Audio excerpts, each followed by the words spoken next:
Olá pessoal, sejam bem-vindos ao Pamoga Só, esse novo quadro do KyopoCast, onde a gente conversa com pessoas que têm alguma ligação com a Coreia, mas que não seja por causa do DNA, igual a gente Kyopo. Nesse primeiro episódio, nessa primeira temporada, para dar tudo certo, mesmo eu fazendo tudo errado, eu chamei alguém que, se der alguma pane aqui, possa conduzir o programa, possa conduzir esse podcast de forma muito bem, porque essa pessoa aqui é uma referência pra gente, a nossa veterana, é a Juva Lauer do podcast Vamilos. Muito obrigado por estar aqui. Prazer estar aqui, estou muito feliz, Alex.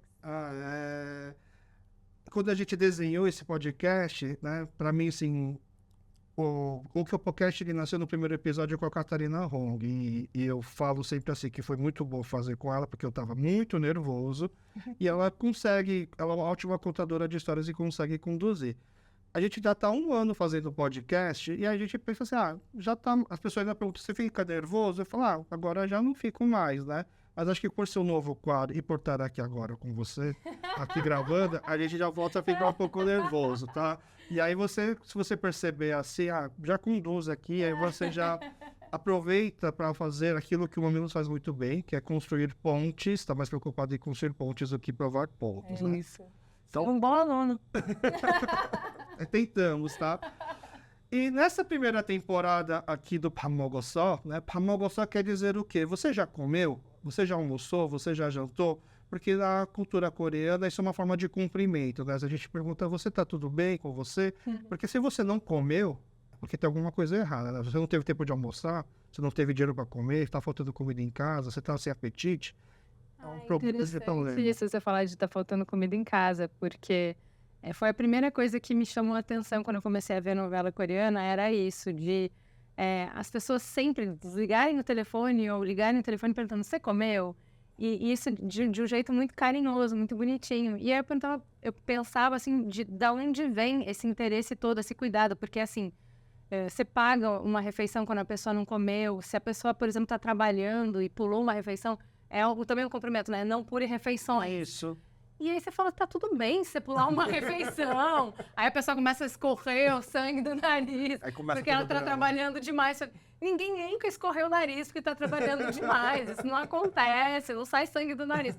Você pulou uma refeição, você não vai desmaiar na rua, tá tudo bem.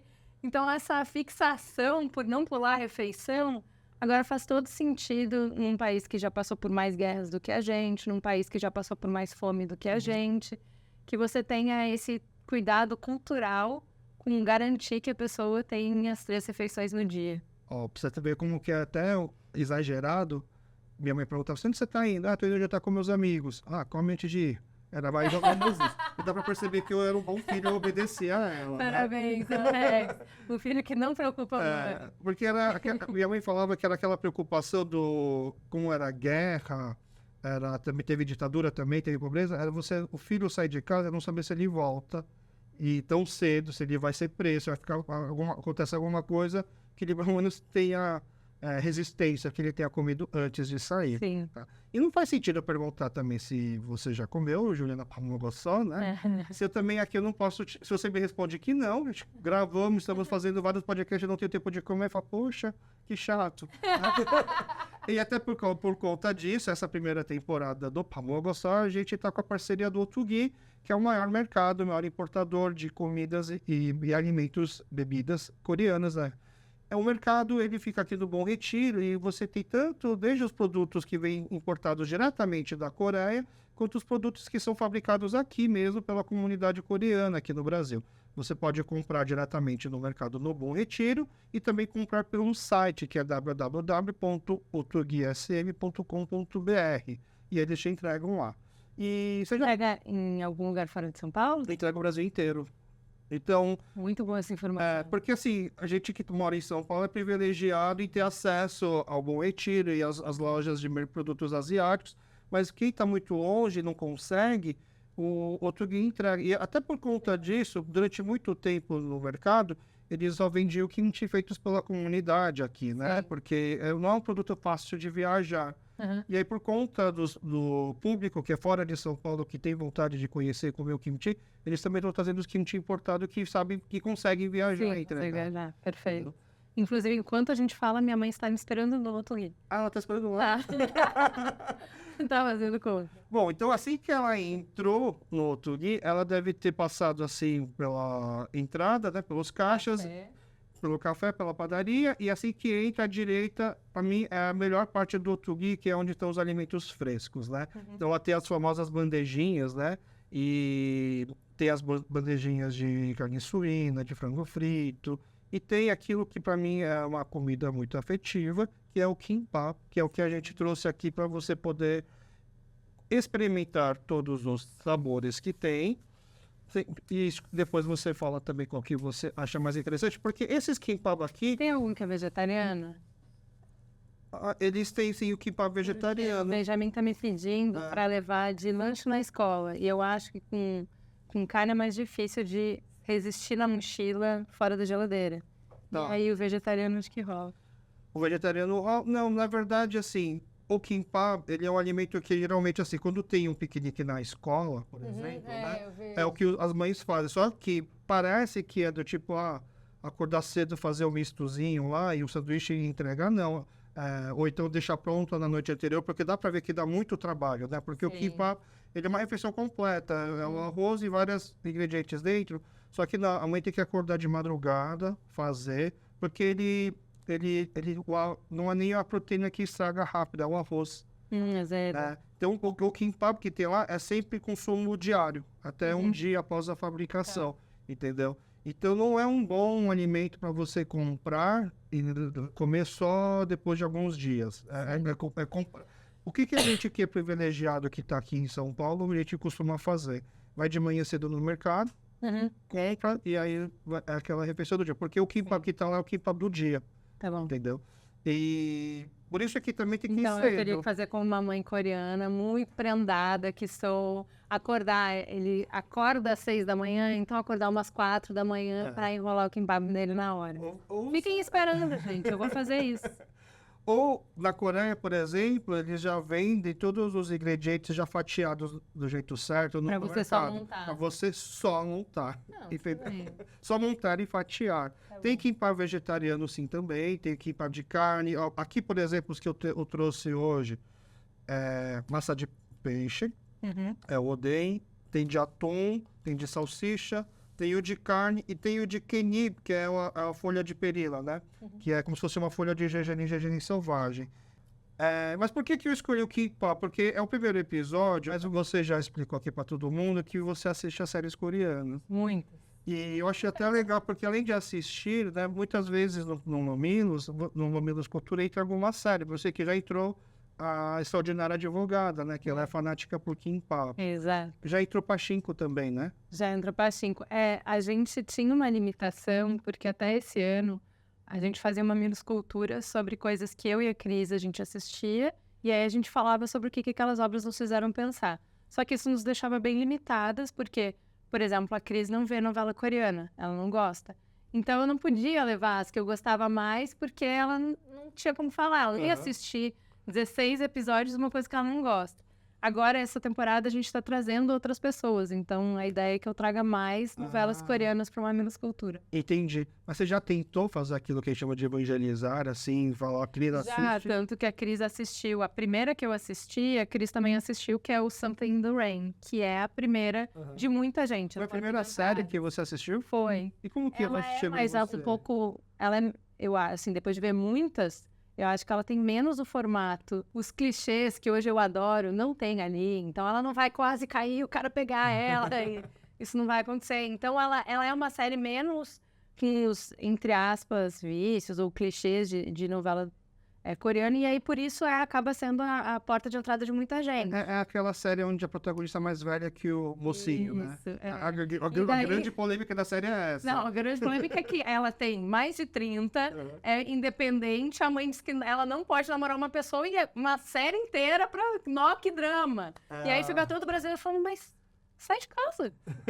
Mas assim, eu acho que é uma série muito boa por mostrar a questão do assédio. Foi uma mudança para mim muito grande as novelas coreanas, porque eu tinha um preconceito muito grande com coreano. Uma coisa que você vê em várias novelas é esse hábito de o chefe chamar a pessoa para sair para comer e ela não pode dizer não. Eu tinha acabado de entrar e o coreano lá, que era o presidente, chamou todo mundo. Quando a gente sentou na mesa, ele fez a bomba de soju. Eu não sabia. Gente, nunca tinha ouvido falar. Então, todo mundo conversando e o cara lá parecendo um maluco, contando copo, enfileirando os copos. Hoje eu sei que é soju. E as cervejas. E contava o número de pessoas e contava o número de copo. O que ele tá fazendo? Aí ele fez os submarinos. E aí ele propôs brinde. Então agora as pessoas novas da equipe. E aí ele botou um copo dentro do outro, que isso eu nem nunca vi nas novelas. Botou um copo dentro do outro. E você tinha que virar e fazer o barulho de um copo batendo no outro. Pra mostrar que tá vazio o copo. Eu nunca tinha bebido, Alex. Nem? Não bebia. Não bebia álcool? Nada. E você se sentiu forçada a beber? Eu já tinha 24 anos, mas tudo bem, eu não bebia. E aí eu não conseguia dizer não, assim, eu era nova na equipe, no time, né? O presidente dizendo pra beber, você vai dizer que não? E eu fiquei apavorada de beber e passar vergonha, de falar coisa que eu não devia, não me comportar direito, né? Eu tava no trabalho. Eu fiquei com vergonha de sei lá, você vai que eu vomito. Então eu comecei a comer muito rápido, porque na minha cabeça, e foi o barriga cheia. Eu achei que isso ia segurar o álcool, sei lá, o que eu pensei da minha cabeça. Eu passei muito mal aquele dia, então eu não podia ouvir falar de comida coreana. Jamais. Eu tinha um trauma, entendeu? O cheiro, nada, imagina, nunca. Caramba. 10 anos disso. Aí eu comecei a ver a novela coreana. E aí comecei a me encantar com a língua, Hoje, todas as comidas eu gosto, você sabe, já fui em vários restaurantes coreanos aqui de São Paulo. Tenho na minha casa as coisas. Se você for na minha casa hoje, tem kimchi que a minha mãe fez. Entendeu? Então, assim, mudou completamente. Eu acho que as novelas são... É que eu não era consumidora do K-pop, não conseguia entrar por aí. Mas as novelas mudam muito. É uma forma de apresentar a cultura, como vocês vivem, o que é importante para vocês, num olhar muito favorável. Sem mentir, né? Porque é isso. O chefe abusador tem... Tá lá, parece. Né? Esses happy hour que força a pessoa a beber, tem. A relação complicada com bebida, tem. Com a família também, as mães, as sogras. Então, assim, tem os problemas também ali, mas era um olhar muito favorável, eu acho. Mas a primeira série você assistiu já começou a mudar? Ou do tipo, não foi tão ruim assim, vou dar mais uma chance? Sim, porque eu tive essa percepção de que eu conheci um recorte. Entendeu? Eu entendi que aquilo ali... Porque, exatamente por isso, porque o que eu vivi estava na novela, mas não era só isso. Entendeu? Eu não tive acesso às coisas legais, eu não tive acesso, né? É isso, ao companheirismo, à fraternidade, à vida em família, né? Eu não tive acesso a nada de bom, eu só tive acesso ao ruim. E aí, depois que você saiu até assistir Something in the Rain, foram quantos anos, mais ou menos? Por isso que eu te falo, assim, foram 10 anos que, assim, se a gente vai falar de guerra cultural... Tá. A Coreia ganhou, assim, mas bizarramente as novelas têm um papel de fazer a gente se interessar pela cultura, da gente querer saber, da gente... Bom, você sabe que no último fim de semana teve o Festival da Coreia, e aí a minha tia veio do interior, nunca faz isso, para fazer uma coisa por ela, para vir pro festival. E eu conheci gente lá que veio do Rio de Janeiro, que foi o presente Dia das Mães, a filha trazer uma senhorinha, porque fica tão encantada com esse universo da Coreia, quer viver as coisas que vê na novela aqui. Então, eu acho que, assim, como peça de apresentar a Coreia pelo melhor olhar, né? Pelo que tem de melhor. Sem, claro, dizer que não tem os defeitos, né? Então, assim... Você que mostrou pra sua tia, pra sua mãe também. Isso, eu evangelizei minha mãe, minhas tias. Tem várias tias, né, gente? Eu tenho, sei lá, umas 12 tias. E eu descobri assim, né, uma vez eu estava na pandemia, né, naquele momento eu tinha um bar de cerveja artesanal, que é onde eu conheci o seu irmão, que é por onde eu te conheci. Aí um dia o seu irmão me manda um áudio cantando uma música, que era a trilha sonora do Itaewon Class. Ele amou. Aí eu falei assim, que fiz ele assistir. Como você assistiu? Você conhece essa série? Não, a Juliana mandou assistir. Como que ela te convenceu a assistir? Ela falou que o protagonista me lembrava eu. Verdade. Eu falei, louco, como assim? O que você tem do Parque São João aí pra poder... Ele é lindo igual, gente. Esse é o meu irmão, ó. Lindo. O empreendedor que faz de tudo pra salvar o negócio, né? Porque... Não, o senso de justiça. Eu acho que eu lembrei muito disso, que certo é certo. O Vitor é muito assim. Então, de brigar pelas pessoas... todo mundo que tá na equipe dele, ele foi até o final na briga por essas pessoas, independente de ser relacionado ao trabalho ou não. O meu irmão é muito assim. Eu falei, caramba, eu gostaria de eu ter recebido um elogio desses um dia. Porque, além do cara ser um cara, é um dos atores mais top, eu acho que é um dos melhores personagens dele, assim, de séries, né? O Victor falou que adorou a série. Não, ele ficou, e a trilha é boa também, né? Tem alguns, o Dali, em The Cock Prince, sabe? A trilha, eu ouvi muito tempo depois a trilha. Tem umas trilhas que são excelentes, né? Então, Juliana Pamossa. Não, tô morrendo de fome. Morrendo de fome, então vamos lá. Aqui é o kimbap, é comida de afeto. Lá no Otugui tem várias opções, tem a vegetariana. Aqui hoje eu trouxe salsicha. Trouxe a de folha de gergelim, folha de perila, na verdade. Tem a de massa de peixe, a de carne, né? Eu botei aqui um de cada para você. Tem vira e mexe, tem outras variedades, um pouco sazonal também.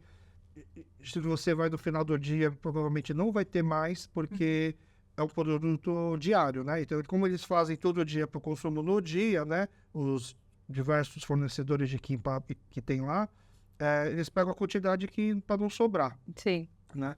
E o kimbap, muita gente, para ficar mais fácil de entender, fala que é o sushi coreano. E eu acho que é uma forma correta de falar, porque ele tem uma influência japonesa. Quando o Japão colonizou a Coreia, né, em 1910, trouxe o sushi, e aí os coreanos fizeram a releitura do sushi. Então, quais são as diferenças, né?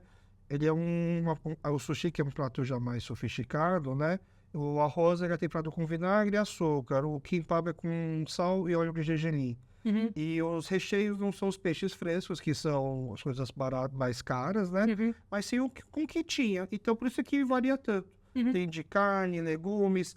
Aí, por exemplo, pode até ser estranho um de salsicha, por exemplo, mas que na Coreia a salsicha era como se fosse o spam. A salsicha, esses produtos americanos, era como se fosse algo super chique. Até hoje, na Coreia é normal, no final do ano, você presentear as famílias com uma caixa de carne enlatada, carne processada. Onde você viu isso na novela? Reply 88, a menina come uma salsicha. É isso, entendeu?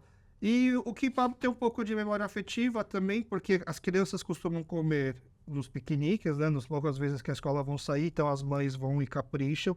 E aí já também entra nas séries aquele drama das meninas, das crianças pobres que não têm uma mãe para fazer o kimbap, né? E a namorada que faz o kimbap pro almoço. Foi uma das formas que a minha esposa me conquistou. Olha ali. E uma vez eu fui para a Coreia também, passear com a minha família. Eu tinha acho que uns 10 anos, né? Aí a gente ia lá pro Hopi Hari da Coreia. E a minha tia mais velha, que sempre foi esse super cozinheira tradicional, a gente foi para esse Hopi Hari coreano, imaginando que a gente ia comer nos McDonald's, ia comer isso daí. Eu falo, não, gente, eu trouxe kimbap, né? Uhum. E aí os meus primos ficaram mega decepcionados, né? Eu falei, pô, kimbap, que é animal, né? Aí ela abriu a marmita, era literalmente só o arroz e a alga, que é a tradução do kimbap. Kimbap nada mais quer dizer kim, que é a alga marinha seca, né? E arroz. Então ela não mentiu, na verdade, ela foi literal. Entendi. Mas estava uma delícia. Bom, você quer experimentar qual? Qual que é o de folha de perila que você falou? A folha de perila é esse daqui. Deixa eu começar por ele. E se eu passar vergonha caindo, né? É super normal comer com a mão também, tá? Entre vários que tem lá, né? Depende um pouco do meu humor do dia, qual que eu gosto, mas eu tendo a pegar aqueles que vêm já ainda na fileirinha, assim. Eu gosto um pouquinho mais desses, primeiro porque é um pouco de surpresa, você não consegue ver o recheio dentro, diferentemente da advogada extraordinária, que gosta do kimbap porque ela consegue ver, não tem surpresa, né? Ela já sabe tudo que tá lá na comida. Mas eu acho que quando fica aquele unidos venceremos no rolinho, me dá a impressão de que o arroz tá mais molhadinho. Pode ser só ilusão também. E para mim também kimbap é uma comida que eu lembro assim de comer no dia a dia quando tá corrido.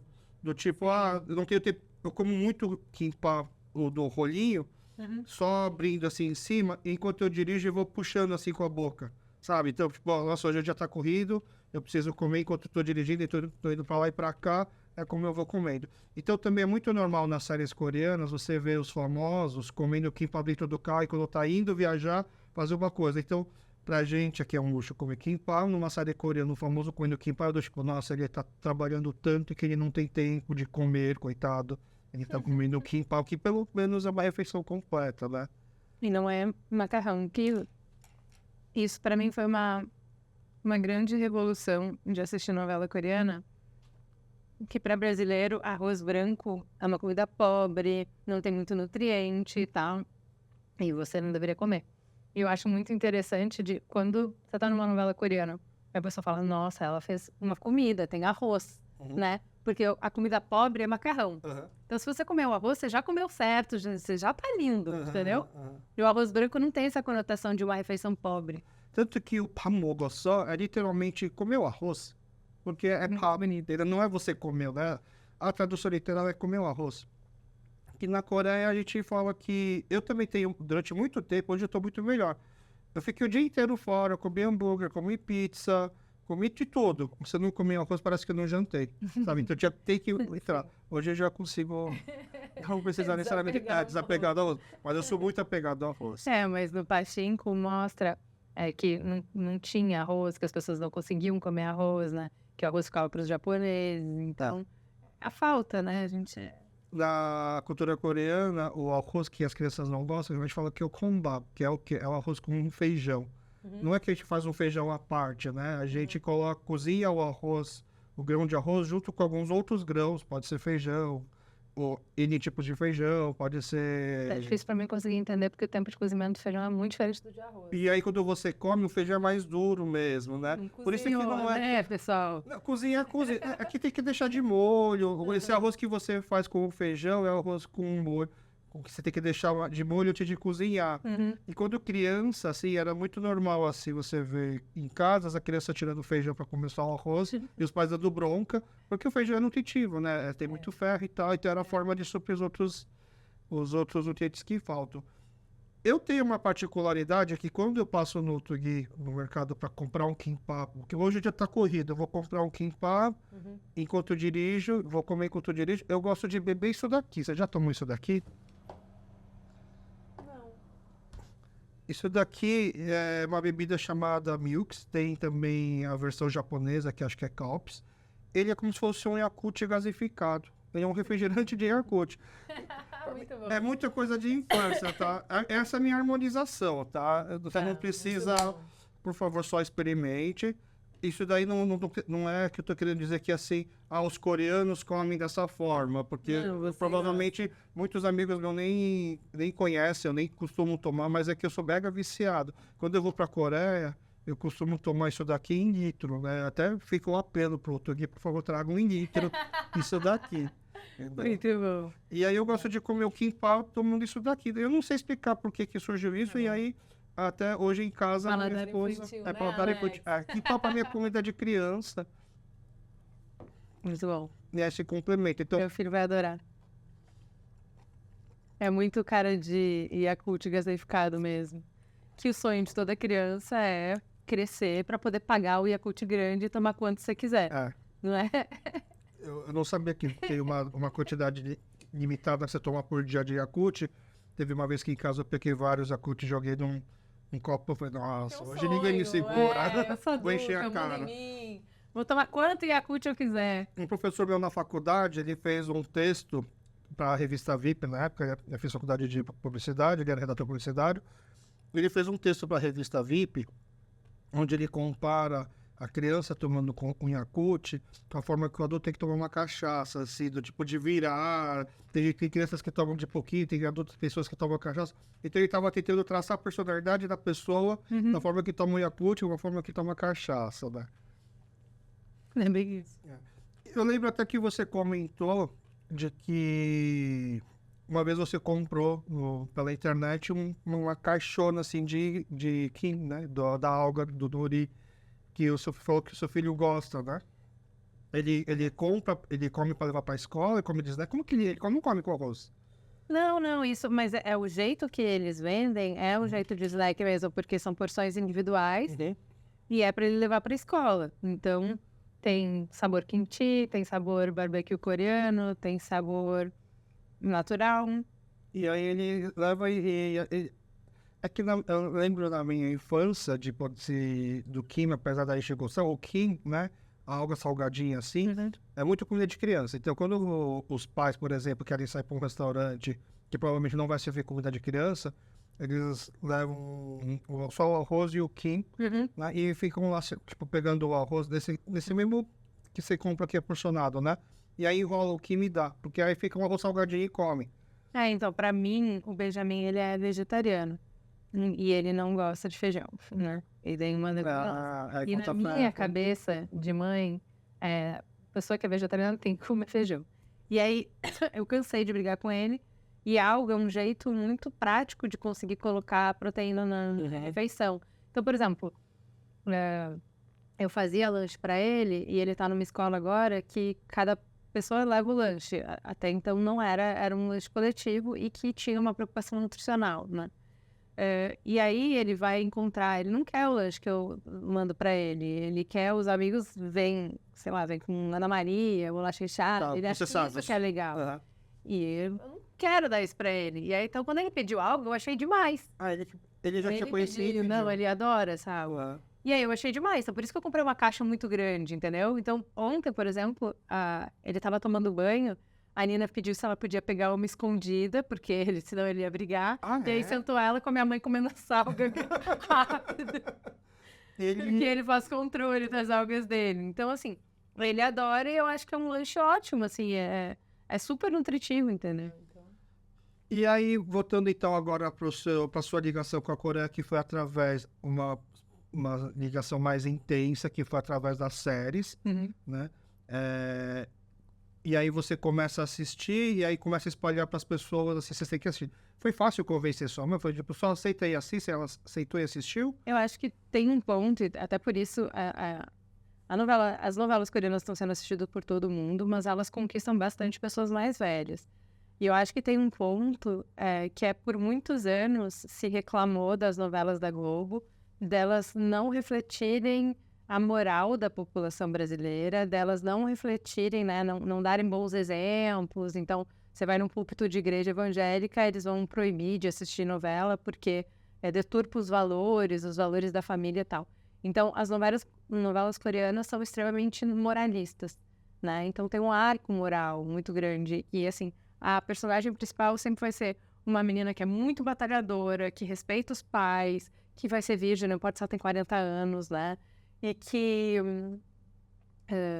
pode ter uma vida sofrida, mas ela vai ter um arco redentor e vai dar tudo certo para ela no final, porque a virtude ela é recompensada.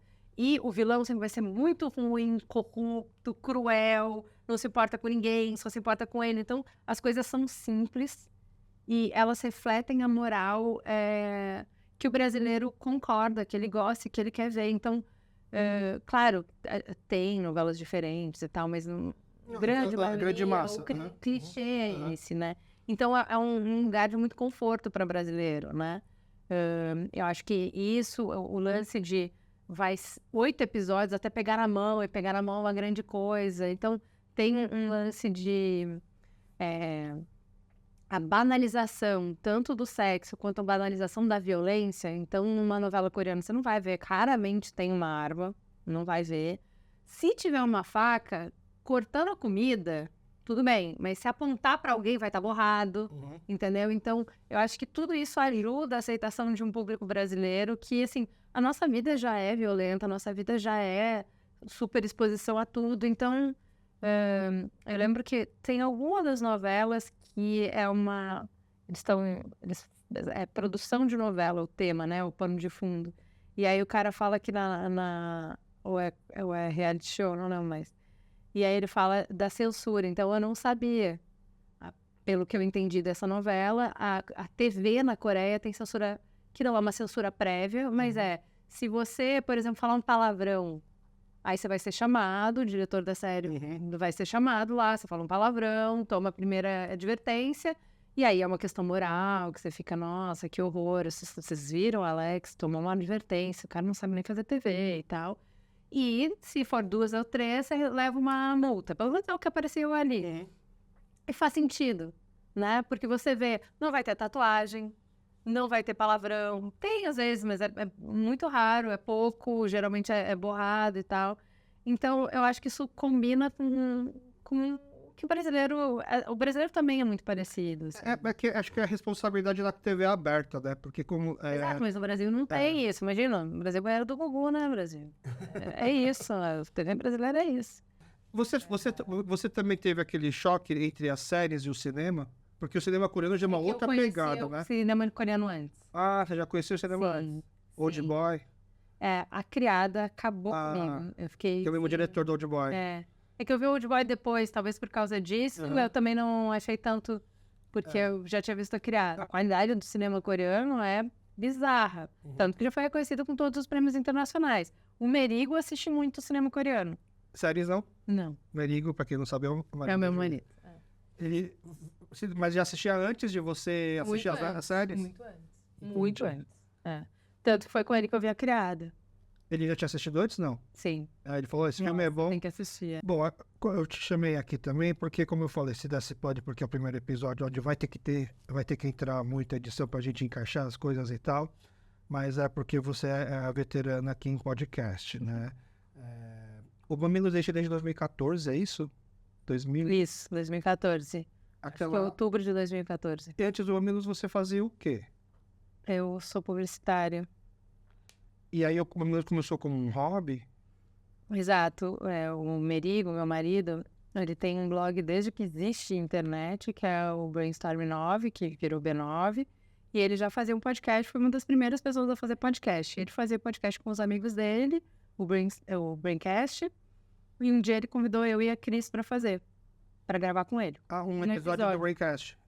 E a Cris também já era sua amiga desde antes? Não, eu não conheci. Assim, ela era da turma de amigos do Merigo, eu já tinha estado em eventos com ela e tal, mas a gente já tinha conversado, conversou numa festa. Mas ela não era minha amiga, eu não conhecia ela direito, assim. E aí a gente gravou esse episódio, a gente achou super legal e por que não? Vamos fazer? Era uma coisa nova, diferente. Eu tava com 2 bebês pequenos, o Benjamin tinha 2 anos e a Nina tinha meses.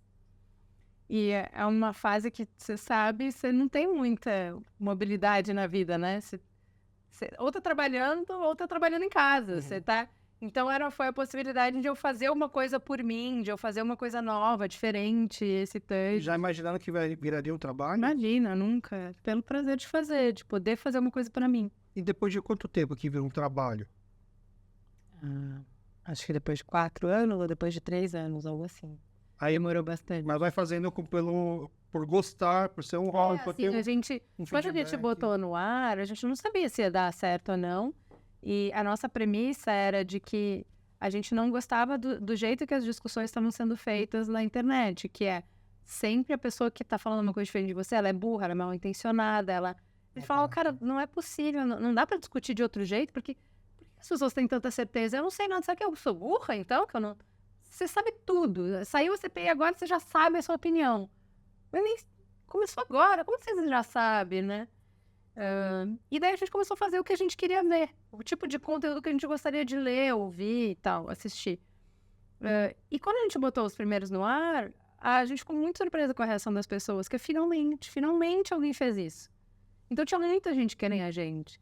E aí, conforme foi indo os episódios, as pessoas começaram a mandar relatos muito pessoais, assim, de... Você mudou minha vida, não sei o quê. Então, a coisa foi tomando uma proporção gigantesca. De uma coisa que era só pra mim e pra Cris, a gente criou uma comunidade ao redor.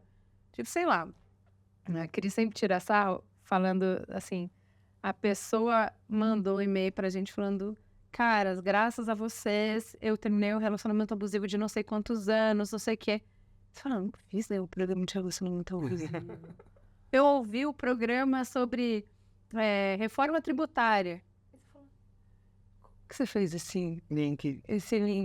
Quando eu vi 2 mulheres inteligentes e nananá, eu vi que eu tava... Eu falei, amiga, parabéns, hein? Parabéns pela sua dedução. Então, assim, a gente sempre fala que o que a gente faz é legal, mas o que as pessoas fazem com o que a gente faz é muito mais legal, entendeu? Então, a gente começou a ver o quanto impactava, e aí não tinha como. A gente parava 2 vezes por ano, porque era muito exaustivo, a gente fazia tudo sozinha. Eu trabalhando 10, 12 horas em agência, com um filho pequeno, acordando pra dar mamar, não sei o quê, sem dormir. Fiquei 4 anos sem dormir. Então era muito cansativo. Aí a gente parava julho e parava janeiro. Mas toda vez que a gente parava, sempre dava saudade. Então a gente voltava. E sempre, desde que a gente começou, não tinha nenhum e-mail de elogio que não terminava com por favor, não parem. E a gente não entendia esse trauma. A gente nunca falou que ia parar. Por que as pessoas estão me falando isso? E aí, isso foi entender a cultura de podcast, que muita gente começava, mas cansa uma hora, porque é muito difícil você produzir tudo sozinho, não sei o que, e as pessoas paravam. Então, quando a gente chegou na podosfera, a gente já encontrou um monte de órfão. Um monte de órfão, um monte de gente de criança abandonada, gente que já se apaixonou muito por um podcast e perdeu o seu podcast. Com esse trauma de perder novamente. Exato. E aí, foi assim que a gente fez essa virada, que foi quando a gente entendeu que, assim, como hobby, de fato, é muito pesado. Eu preciso, porque, assim, todo o meu tempo livre, eu realmente não almoçava. Todo o meu tempo livre era para fazer o podcast. Então, eu precisava fazer com que o podcast roubasse tempo do meu trabalho e não da minha família. E aí a cabeça começou a pensar também como viabilizar financeiramente. Na hora que eu entendi que se o Mamilos fosse hobby, ele ia morrer, as pessoas não estavam erradas. Porque assim que alguma coisa grande acontece na sua vida, você não pode tirar o seu trabalho. Então, você tem que tirar o seu hobby. Então, se o filho ficasse doente, se qualquer coisa acontecesse, quem sofre é o hobby. Sim. Porque o trabalho você não pode tirar. Então, se eu queria que o Mamilos realmente tivesse longevidade, eu precisava transformar ele em trabalho. Porque daí ninguém ia mexer nele. Que é o que aconteceu hoje. Então, como eu sou planejamento, né? Eu era planejamento em agência. Então, é fácil para mim, esse skill eu tenho. De pensar o que é produto, de desenhar o produto, de fazer uma matriz para pensar, tá. Então, tudo que a gente pode fazer, tá bom, a gente pode fazer tudo isso aqui. Mas aí, custo para produzir, a dificuldade de produzir, a possibilidade de venda, a possibilidade de faturamento, e cruzar essas informações para pensar por onde a gente vai começar. Então, por exemplo, uma coisa, eu posso estar completamente errada, tá? Mas, merchandising. Todo mundo sempre falou, não, faz uma caneca do Mamilos, faz uma... Imagina esse conhecimento que eu não tenho. De desenvolver produto, de logística, de entrega. Então, eu posso fazer? Posso. Qual é a minha chance de vender? Pode ser que eu venda muito, pode ser que eu venda pouco, eu morrer com o estoque. Entende? Aí, o cara que fez, a caneca, caiu num negócio de denúncia de trabalho escravo. Aí, eu acabei com a minha marca por causa de uma coisa que eu ganhei R$5, entendeu? Então, o Mamilos nunca fez isso.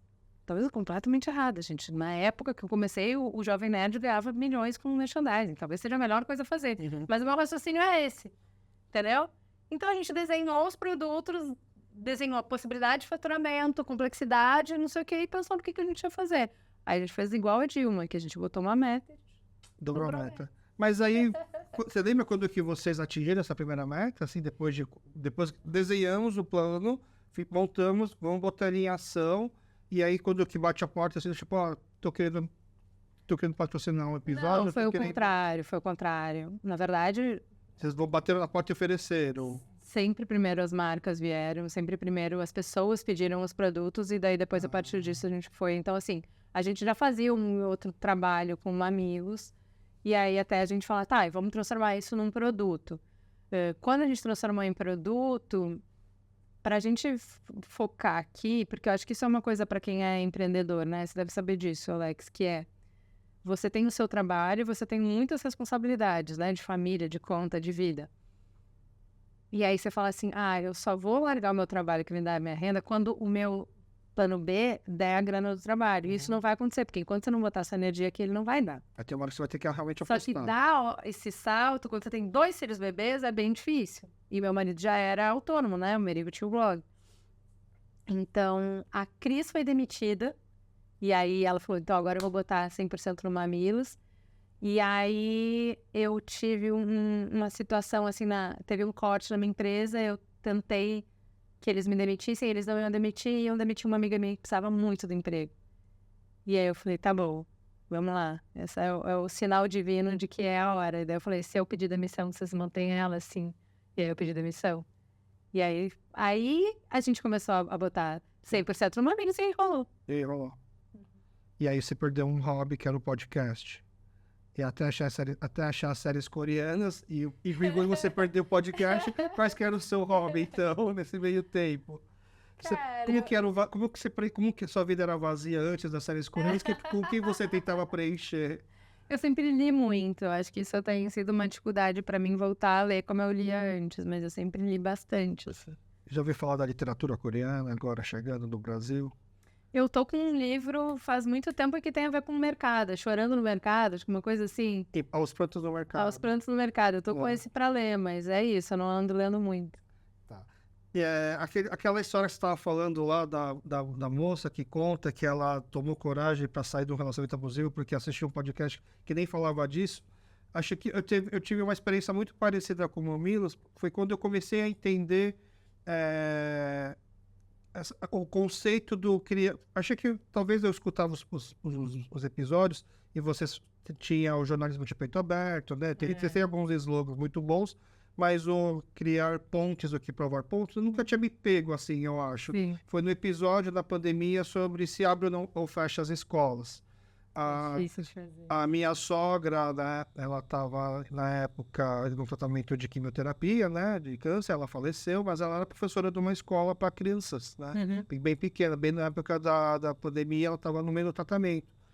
E aí ficava nessa polêmica de se abre ou fecha a escola, né, e eu com filho pequeno ao mesmo tempo também tem, assim, eu ficava literalmente assim, na dúvida, poxa, para mim seria mais cômodo poder mandar meu filho para a escola agora, mas aí quer dizer que a minha sogra teria que voltar a trabalhar presencialmente, ela estaria em risco. E aí aquele episódio onde dá para ter, dá para ouvir a conversa, os pontos, e você sempre conduzindo assim, do tipo, tá, vamos focar então aqui no que a gente concorda, porque em cima disso a gente resolveu uma questão, né? Eu acho que teve até nesse episódio, ou algum perto disso, eu acho que foi você comentando, por exemplo, quando quebra uma geladeira em casa. Você tem um orçamento, e aí você está apertado do orçamento, você não vai comprar um videogame, você vai comprar um PlayStation. Mas se quebra a sua geladeira, você vai ter que dar um jeito de consertar a geladeira. Botar as crianças para estudar é uma geladeira quebrada, né? Porque a gente conversava tanto assim, falando que o futuro do país se baseia na educação. E o quanto a gente gasta nisso na educação. Assim, ficou tão... como é que fala? Para mim, tão... abriu a mente, assim, tipo... Nossa, e se todas as discussões fossem assim? Foi aí que eu comecei a ficar muito, assim, vidrado nessa questão do criar pontos do que provar pontos. Porque eu acho que até então, quem me conhece há muito tempo, o pessoal falava que eu sou uma pessoa muito difícil de discutir. E eu pensava assim, eu sou difícil de discutir porque eu tenho a razão. Porque, já que eu tenho a razão, você não tem... Irmão.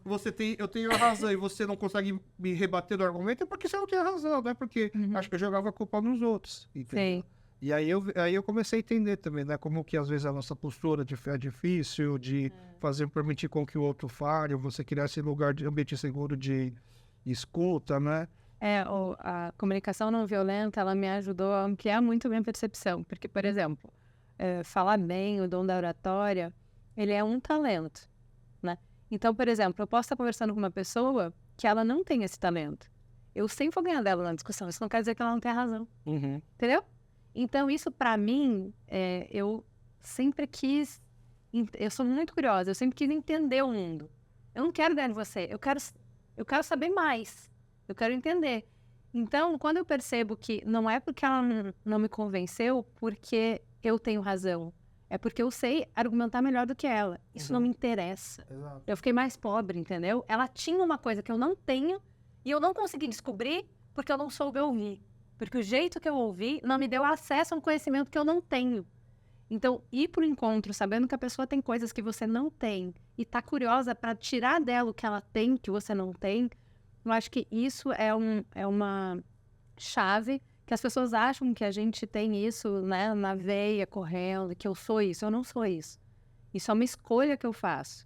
Então, no Mamilos, se eu tô muito bem concentrada, eu consigo fazer como nesse dia você falou. Mas tem episódios do Mamilos que não tá assim, que eu não consegui fazer. E na minha vida, a maior parte dos episódios eu não consigo fazer isso. Mas eu sou comprometida, eu sou muito fã dessa ideia. Isso, para mim, é um valor, né, de que você encontra pedaços de conhecimento ou pedaços da realidade, você acessa informação com qualquer pessoa. E que se você tá ali para convencer alguém, você perdeu. Você saiu mais burra dessa conversa. A comunicação não violenta chegou na sua vida antes ou depois do podcast? Depois. Você já tinha ouvido falar disso? Eu não sabia que essa ferramenta existia, mas para executar o que a gente se propunha, passou a ser importante ter ferramentas. Aí que a gente foi atrás, daí a gente descobriu a comunicação não violenta, a gente falou, claro, por que não? Hoje, tem várias outras ferramentas que a gente usa que não só isso. Mas eu acho que a comunicação não violenta é uma lente para você olhar me ajuda muito. Primeira vez que eu vi comunicação não violenta foi através do Vitor. O Vitor falou assim, Juliana tá ganhando dinheiro com comunicação não violenta. Aí no que ele falou isso, na hora eu pensei, nossa, eu nunca vou ganhar dinheiro com isso. eu tinha certeza, me conte mais o que é isso. E ele começou a tentar me explicar, acho que o Vitor também não é a melhor pessoa para explicar o que é comunicação não violenta. Mas olha, para quem está assistindo o programa, se você não é igual o Alex, não é uma pessoa muito da comunicação não violenta, o Merigo, no podcast dele, fez o oposto, disse é o maior sucesso, que é o episódio do Braincast de CMV, que é comunicação muito violenta. Que eles odeiam, eles falam que eu construo pontes que ninguém pediu e que ninguém veio usar. E aí é o momento de desabafo deles? Aí eles fazem um episódio de comunicação muito violenta, que tem gente que fala coisa que merece tapa na cara. Então vamos lá, e aí eles vão. E assim, isso entrou para a cultura do podcast deles de uma forma muito mais forte que a CNV no Mamilos. Então, todos os ouvintes do Braincast adoram esse episódio. Já teve, acho que 1, 2 e 3, depois outras vezes. Eles citam sempre nos comentários e tal. E é um estilo de vida. Eles vivem na CNV sempre. Não gera um medo de cancelamento, isso daí? Não, esses meninos são imunes a esse medo. Eles não têm. Que bom.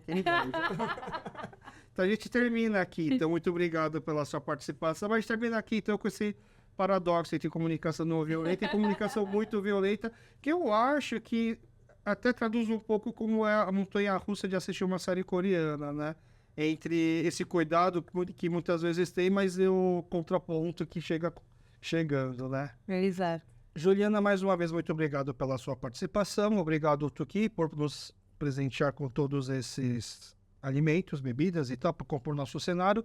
E o Tuki também gostaria de agradecer a sua participação. O que nosso estúdio fica aqui no Bom Retiro, a 2 quadras do mercado, eles são te presenteando com vale compra, para depois você passar lá e... Muito bom. Né, você já costuma passar lá, o que eu sei. Exato, né? Toda vez que eu venho para cá, eu passo lá, vou fazer bom uso. Agora você vai poder... Sabe que eu tenho um costume de, quando eu ganho um vale presente, isso eu comecei quando eu ganhei lá, quando eu tinha uns 15 anos, um vale CD.